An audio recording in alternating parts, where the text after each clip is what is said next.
Welcome back to No Limit Drag Racing 2.0 and another setup for the imports. This time I've tried the Toyota Supra MK3. I've got it running low 5.6 as I couldn't quite get into the 5.5s, but it's still really close. I think my best runs are 5.61, and as per usual I'm going to put a clip of that at the end of the video, so make sure you stick around and watch that because it's going to be key to copy my gear shift points if you want to get the best time possible. Then as for the rest of the setup, we're going to do it the same as usual, go through all of the upgrades, pointing out the key ones that make the most difference and the ones you need exactly the same. And then I'm going to run through the full tuning setup, and with this one being rear wheel drive, so different to all the imports I've tried previously, there are a couple differences, and I'm going to point out as well there a few things you can change if it's not quite working on your particular device. So let's get right into the upgrades first of all.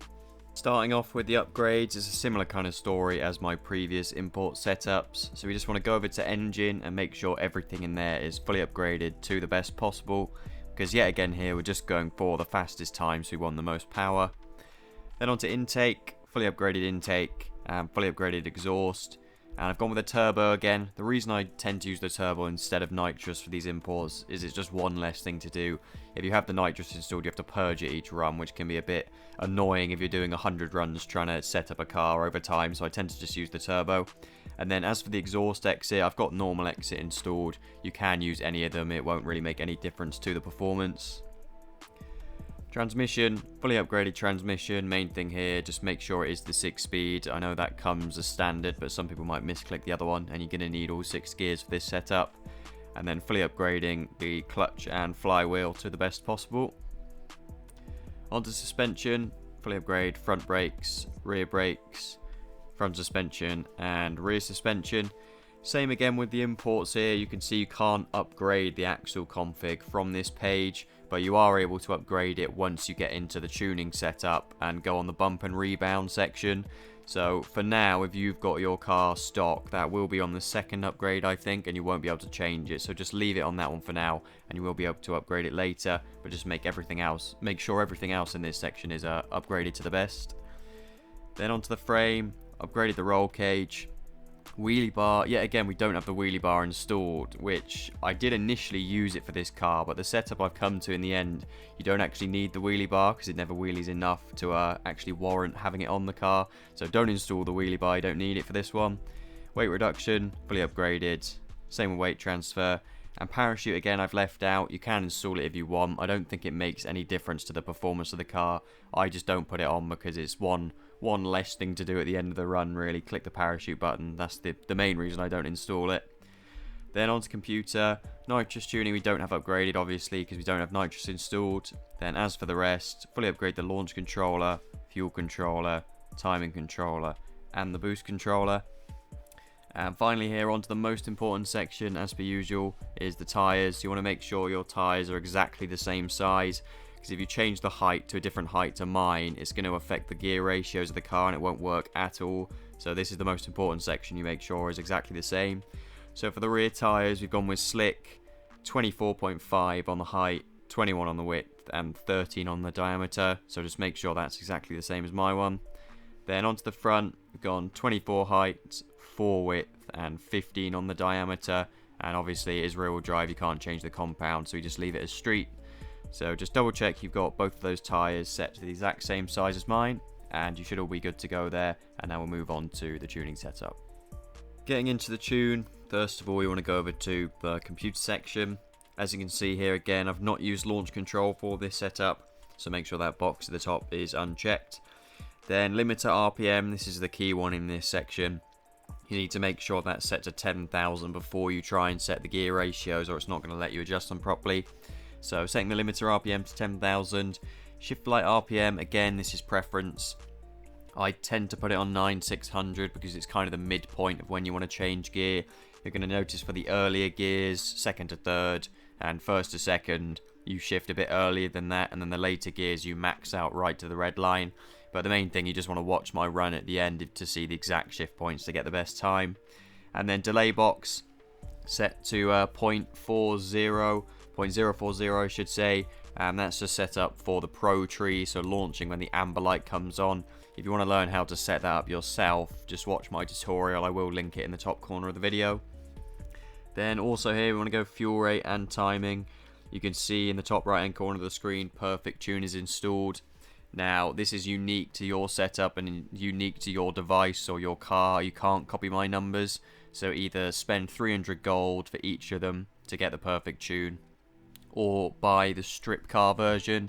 Costs $150,000, but it does come with that installed, so you won't need to spend any gold. And then boost, fully upgraded, 30 psi across the board there. Now we'll move on to transmission, and gear ratios here. We've got 225 first, 170, 136, 111, 092, 076, and then a final drive of 3.5. Now this does have quite a long first gear. As you can see, it does spin a bit in first and then grip up. So the main thing, if you're finding it's not quite working on your device to change, is probably going to be that first gear. So if you find it spinning the wheels a bit too much at the start, I'd reduce that number. That lengthens the gear and it should make it grip up a bit more. If you find the car's bogging down and it's gripping straight away, then you probably want to increase that number, which is going to make the gear shorter, and that way it should help promote a bit more spin at the start. That's the main adjustment I try and make.